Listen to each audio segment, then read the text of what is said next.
Good morning, everyone. Thank you for coming. This is the lecture I will give you today. This is the way how I organize the presentation. So it's a brief introduction about aquaculture, pros and cons, the need of biosecurity in aquaculture, what are the objectives in aquaculture biosecurity, and how to establish biosecurity, and finally I provide some considerations. Before going to the next slide, I would like to ask you, who of you have experience with biosecurity? I think all of you have experience, and I will refresh your mind with this one.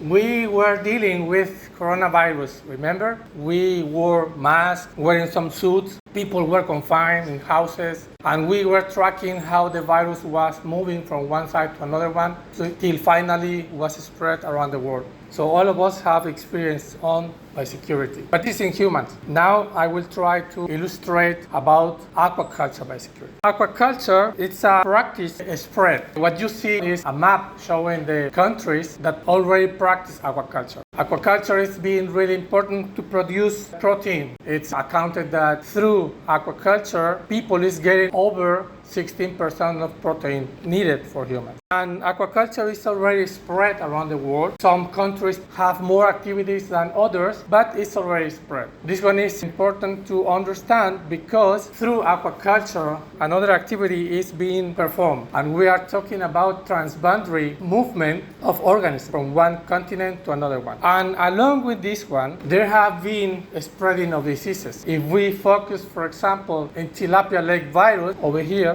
the map I'm showing you there shows the places where the pathogens were already discovered. And now, if we focus in one of them, we could realize these pathogens have been already spread. This shows that the industry of aquaculture is vulnerable, and this is prone to be impacted, economically speaking, because the pathogen. So I will set an example on how this happened. To set the example with shrimp, at the beginning, if we try to figure it out, people were focused on how to get the technology to culture wild shrimp into inland. So they caught shrimp, put it into inland, and they were paying attention only to get farming technologies. They drawn some comparisons, and mainly they focus on getting genetically improved specimens, healthy stocks, advanced feeds and feeding, and they realized the need of control of diseases and biosecurity. But in the meantime, the knowledge on shrimp aquaculture was growing, some activities were occurring. When they got the knowledge, they also started to transport shrimp from one continent to another, and this story was the same. Some pathogens were spread. So they realized they really needed to control the spread of infectious diseases. That's why biosecurity plays a major role. If we try to illustrate what's biosecurity, I will try to explain you with the last sentence, but the concept is already there. Biosecurity refers to all activities and all measures that can be applied in a system, in a tank, in a farm, in a country, in the world. And the more activities, the more measures will mean the less diseases, or to stop the introduction of disease and the spread of disease. We need to remember what happened with coronavirus. Biosecurity focuses mainly on three major categories. The first one is physical category, literally refers to barriers or fences, physical or nets, to try to stop the introduction of predators into the systems, but also to try to avoid the specimens to escape. A second category is biological category. This one is aimed to prevent control diseases, and for this strategy it's necessary to have a specimen pathogen-free, resistant to diseases, and some other strategies like vaccination.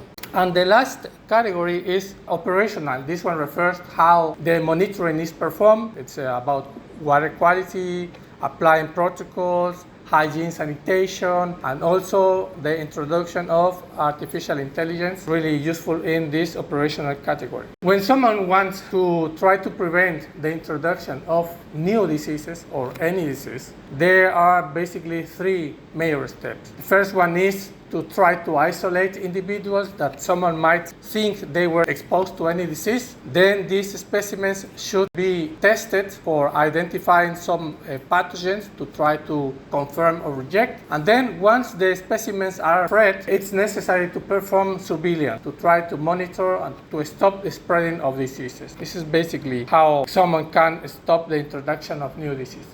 If we try to resume, according to FAO, they said there are 3 major steps on how to establish biosecurity. Basically, we need to recognize there is a risk, then initiate a strategy, this is biosecurity, then it's necessary to enhance performance of people in charge, and finally we could achieve the sustainable biosecurity in health management. It looks not complicated, but there are a lot of systems, semi-open systems, semi-closed, closed system. We have RAS systems, indoor systems, ponds, raceways, cages, net, pens, etc. And this one brings challenge somehow when someone tries to apply biosecurity. Additionally, we have this one. Depending on where the system is located, the strategy should be adapted to. For example, it's not the same open water, inlet, a river, for example.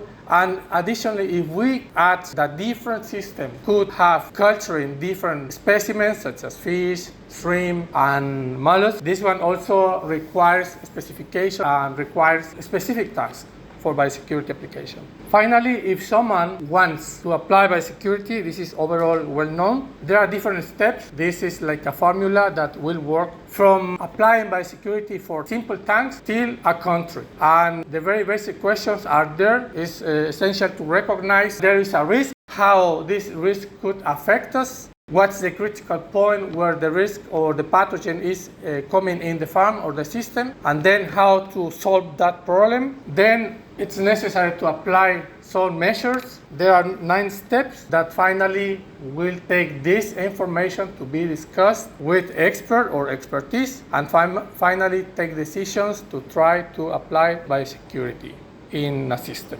Once everything is done, there will be biosecurity in a system, but this is of course not a one-person task. It should be a team task. People should be involved together. It's necessary to have a committee, commissions, delegates, experts. It's necessary to review, have a list, draft documents. And finally, the main objective is to pursue the international standards in a country, to try to fulfill the requirements to be recognized as a country that it's already applying a biosecurity. Finally, the recommendations for setting biosecurity is to try to identify and assess all the risks associated. It's necessary also to develop some strategies to manage that risk. It's also necessary to focus on collecting data and collaborate between different systems, country, government, and stakeholders. Also, it's necessary to have a regulation framework to ensure biosecurity risks are managed. And finally, it's necessary to develop a standard for aquaculture production, effective monitoring, and compliance with the international standards. Thank you so much.